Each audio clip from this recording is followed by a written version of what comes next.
Selamat malam sahabat petani, khususnya buat adik-adikku kaula muda, calon pengusaha.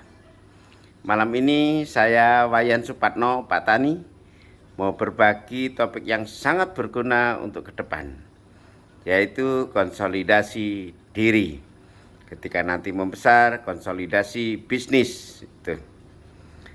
Hidup ini sesungguhnya bagai mampir minum di tengah perjalanan panjang.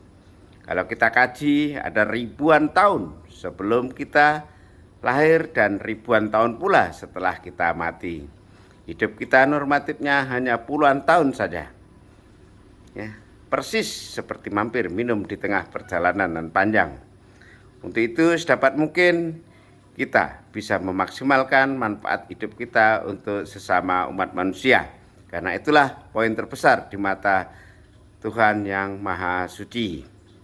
Adik-adikku, konsolidasi diri adalah sebuah upaya untuk mengkaji ulang dan melebur multipotensi yang terkandung di dalam diri kita.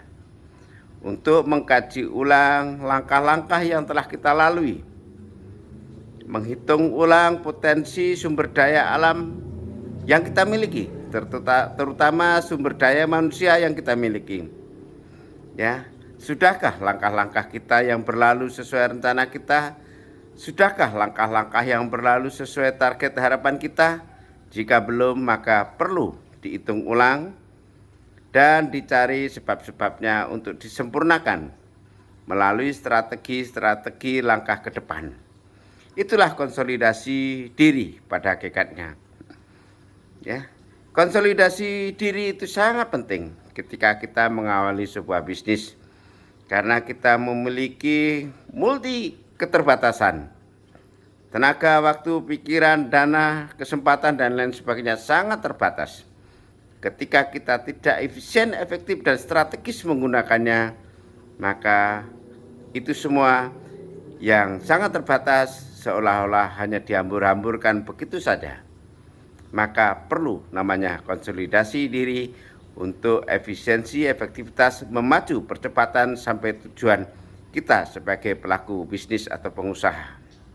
Contoh konkretnya, seorang pelaku pengusaha awal. Saya dulu juga punya cita-cita 2 tahun perdana untuk punya sesuatu ini. Dan untuk berbuat punya karyawan sekian banyak. Ternyata tidak sesuai harapan, akibat tertipu beberapa kali. Nah, itu akhirnya menjadi sebuah halang rintang hambatan untuk memacu percepatan majunya usaha. Begitu juga ada sahabat saya yang konsisten selalu berbagi tiap bulan kurang lebih 10 ton beras jika target bisnisnya tercapai.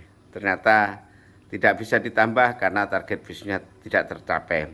Lalu kaji ulang, namanya konsolidasi bisnis. Begitu juga skala mikro di peternak. Kenapa di antara 10 ternak kita ada yang ADG atau rata berat badan hariannya ada 1,5, ada 1,8, bahkan ada yang 0,8 kg per hari. Mungkinkah salah memilih bakalan, mungkinkah salah perlakuan, memberi pakan, dan seterusnya. Inilah upaya-upaya konkret untuk memacu percepatan, ngegolkan target bisnis kita supaya tercapai sesuai harapan dan akhirnya tujuan akhir asas bisnis yaitu menambah nilai laba dan menambah nilai manfaat hidup kita terpenuhi. Semoga bermanfaat. Salam, tetap tenang menghadapi pandemi COVID-19. Masing-masing bertanggung jawab terhadap kesehatan perorangan dan keluarga. Tetap produktif, inovatif, dan bermanfaat untuk sekitarnya. Salam hormat dari Wayan Supatno, Pak Tani.